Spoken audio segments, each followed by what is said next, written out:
Hi, welcome to the video. So in this video I'm going to teach 13th arpeggios. I'm going to teach a different one off each note of the key. It's just basically keeping in the key and moving off all 7 of the notes. So you'll have 7 different fingerings.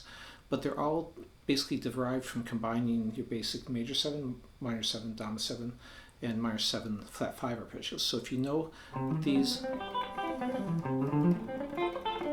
5th string root ones for those 4 shapes, then this will be easy for you. If you don't know those, I was going to put them at the beginning of this video, but I just thought that was too much because you'd have 11 different fingerings in one video.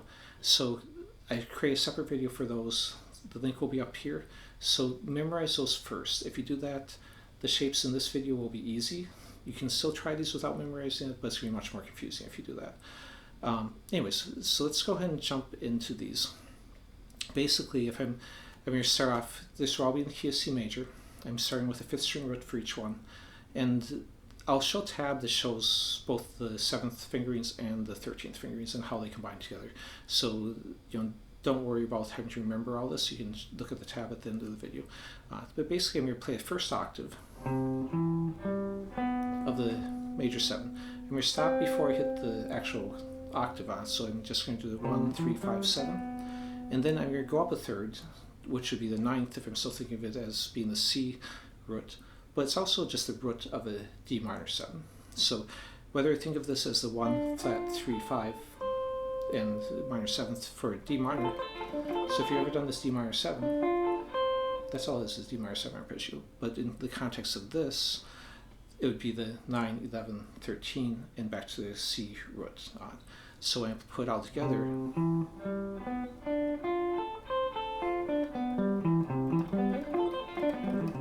I have that 13th arpeggio by just taking one octave of the major 7 and then going up to the one note in the key and playing the 7th arpeggio off that in the 2nd octave, which would be the D minor 7. So now I'm just going to take that through the whole key. So it's actually very simple, again, if you know the different arpeggios. So now I'm going to take D minor 7, the 1st octave, and instead of playing the 2nd octave like we did in the last one, I'll move up one note to E, 2nd octave of that,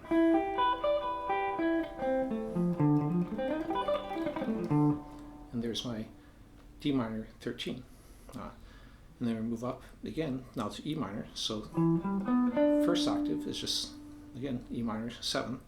2nd octave, I'll move up one note, which is only 1 fret then, to F.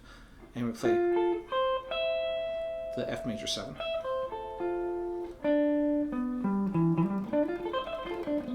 Now, because on this one you have a flat 13 and a flat 9, so this would actually be an E minor flat 13, flat 9.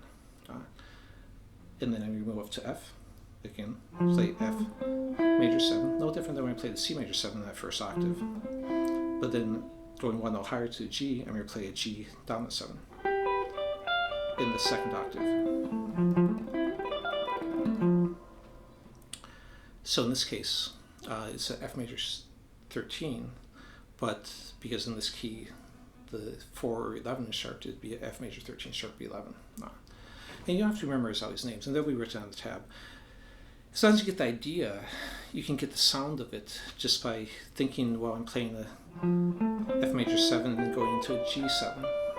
And if you don't remember what that actually makes, as long as you like the sound of it and kind of can remember how to do it, it doesn't really matter if you remember the name of the arpeggio, unless you're trying to analyze it and such. Same go to the G. So now it's going to be a G7. And then one higher than G would be the A, so do A minor 7 in this octave. And then back down. So that's just a G13 then. So it's a dominant 13. Now picking wise, you can, I talked about this in the video on the 7ths. You can start on down, up, and then go down, down. You can go up, down, down, down. Your personal preference, or you can use hammer-ons or pull-offs on when there's 2 notes. Basically, I'm just sweeping on single notes, alternate picking on 2 or more notes. Okay, so now I'm going to go up to A. So this is going to be A minor. So 1st octave is A minor 7. And then 2nd octave, one note higher than A is B. So I'm going to play the B minor 7 flat 5 up here.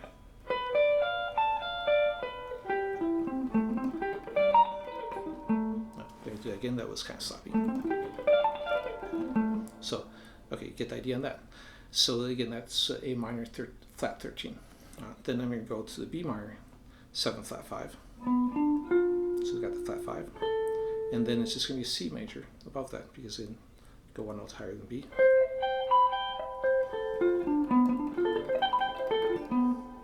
So then there's that B minor, flat 13, flat 9, flat 5. And of course these can be moved to any position, any key, but basically if you just remember, move one note higher and then play a second octave in that next position, you can easily figure out all these, even if you don't remember what the names are. So let's go and look at a tab. So on the top of this, I actually wrote out all the 7th arpeggios. So if you can use that as a reference, and broke them into the first octave and second octave. So then down here for the 13s, you can see then I've got the first octave of the C major 7 combined with the second octave of D minor 7, which gives me that C major 13. And then you can just continue through with those different combinations. Really, I do this stuff quite a bit where when I'm improvising, I don't necessarily think about big shapes as much. I take triad arpeggios, 7th arpeggios, maybe add 9s, susses and stuff, and combine those together in different ways to create bigger arpeggios.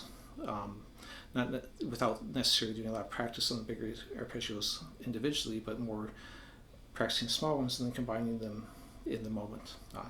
Anyways, if you like this video, please subscribe, and I'll see you next time. Thanks for watching.